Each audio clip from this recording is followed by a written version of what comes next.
5,000 feet above sea level. And geologists agree that that mountain was created when a caldera volcano began erupting 30 million years ago.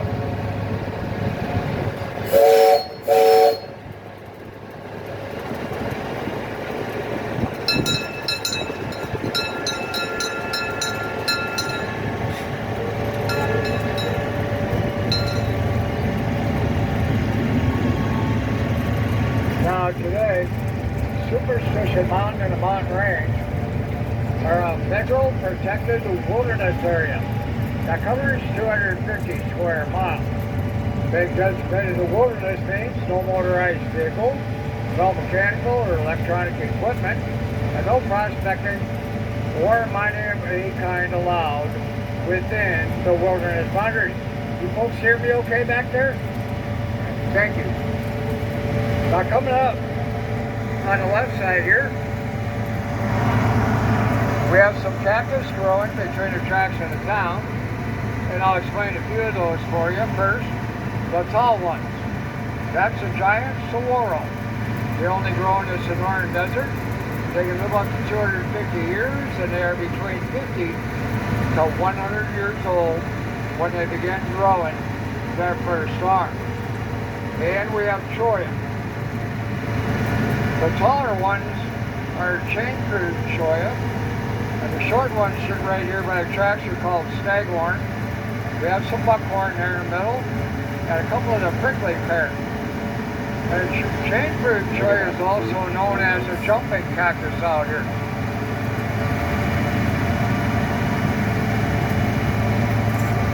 Now back over on the right side, we have these trees all over out here with the yellow flowers and the green bark. The Mountain Hills Palo Verde. Palo Verde is Spanish for pale green wood, and they are members of the conifer tree family, kind of like evergreen.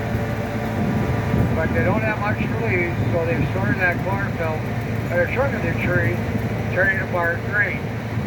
And the Arizona state tree is the blue Palo Verde. And that's the one you'll see in the cities and towns throughout the Southwest. We have some mining equipment out here by the tracks, a head frame, bucket, and a winch, and the different sized ore carts you would see around the main shaft of the mine.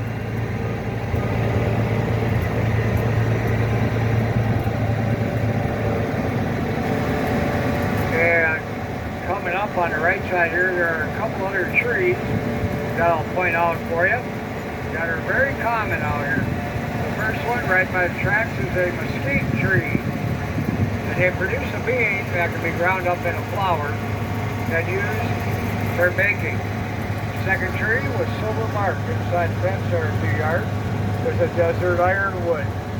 They only grow in the Sonoran Desert, and they are a favorite of the wood carvers here in the Southwest.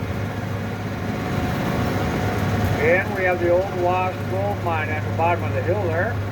Been owned by the same family since 1983. A couple of years later, they got lucky, and they managed to get $500,000 worth of gold out of that trench at the bottom of that hill. We call that open pit mining.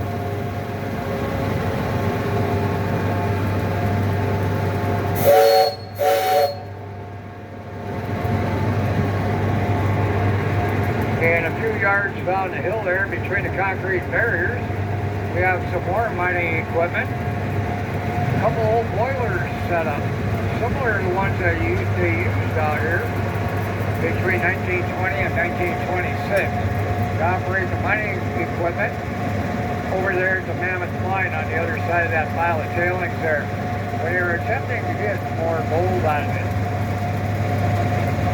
And farther north, 30 miles, is Four Peaks. The third tallest mountain in this part of Arizona at a little over 7,600 feet above sea level. During the winter, we'll see snow up here at the peaks, usually 2 or 3 times. And the other amazing feature about it is up there on this side.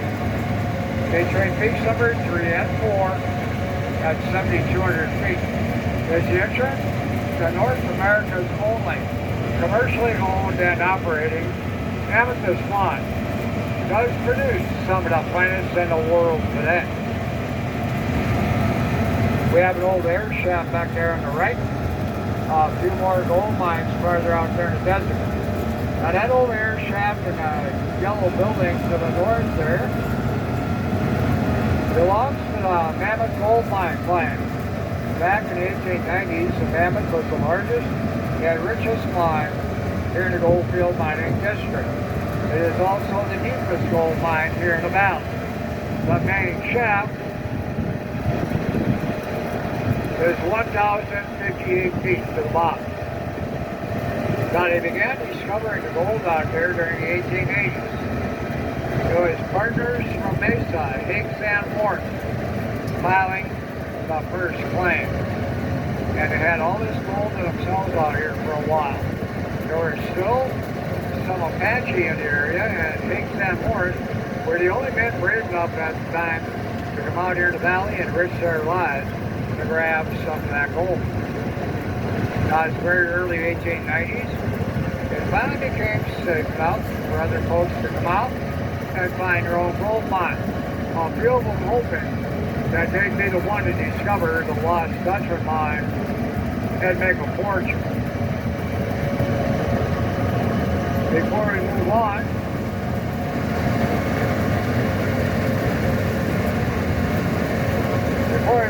we'll have a look out the left side of the train over there to the east. We are going to have some good views of Goldfield Ghost Town with Superstition Mountain in the background coming up.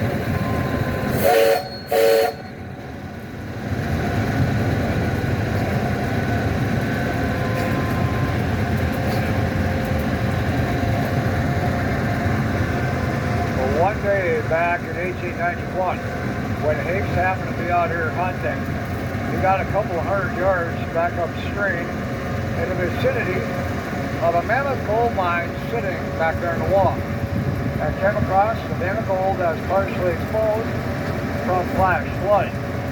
Now that discovery was the one that got the mining town of Goldfield growing here in the valley.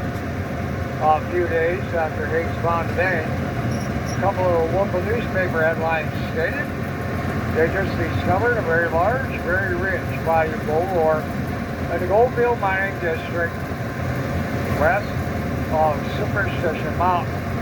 Can this one be the Lost Dutchman gold mine? Folks began moving out here from Phoenix and Mesa. That didn't take very long for the population of Goldfield to exceed those two towns. It was the fall of 1893 when the mining town finally established their charter and became incorporated. In October, they opened up Goldfield's post office.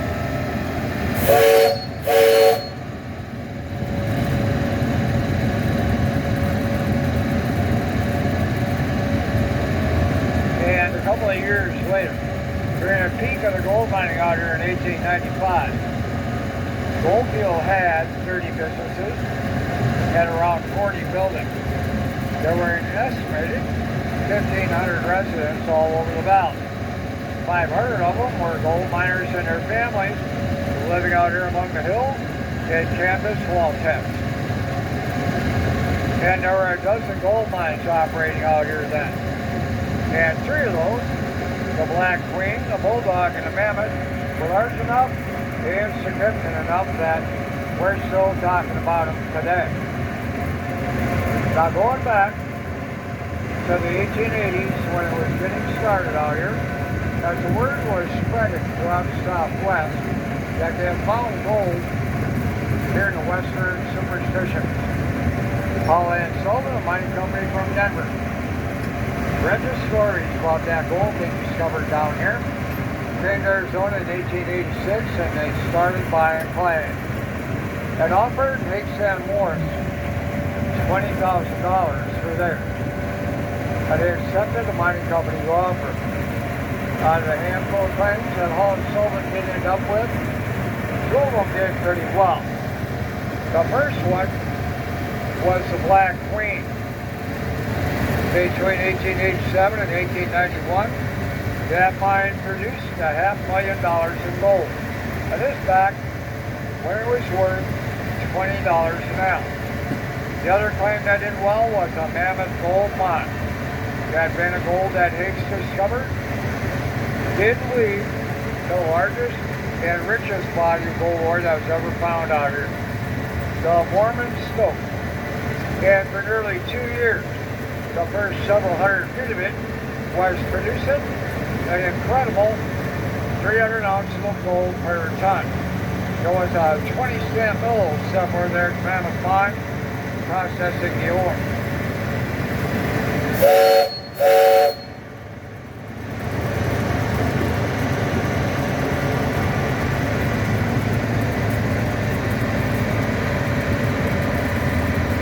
And between 1891 and 1898, the gold production out of Mammoth was 64,000 ounces. At $20 an ounce, that was a little over $1 million worth. Not a bad return on that $20,000 investment. Other gold mines here in the valley had produced $3 million during that same time period. Now the Bulldog, that other gold mine I mentioned, is located a mile west of Goldfield. It's on the east side of Rocky Hill over there, Bulldog Peak, with two strange looking boulders on top of the south end. Now we mention it because some folks around here believe that was the Lost Dutchman gold mine because of similarities between the two. Now, that was the second largest gold producer here in the valley, with around $900,000 worth of gold taken out of it during the 1890s. Now back to Goldfield and the gold mining, which didn't last very long. 1898, gold out here is running out and the mines were shut down. And Mammoth, one of the few gold mines still operating, were finding veins of low-grade ore. And those mine owners were greedy and got desperate and decided to follow one of the veins farther underground, hoping it was going to turn into a larger, richer vein of gold. But this time that didn't happen.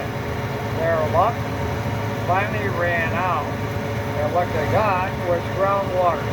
After they cracked into an aquifer, plugged them on, and the pumps that they had couldn't keep up with that water flowing in. And the Mammoth gold mine shut down. Mining company being broke, they packed up and headed back to Denver. A couple months later, everyone got Goldfield. United States Postal Service officially made it a ghost town when it deactivated the post office in November 1898, putting an end to the richest era of gold mining here in the Goldfield Mining District. Thank you for riding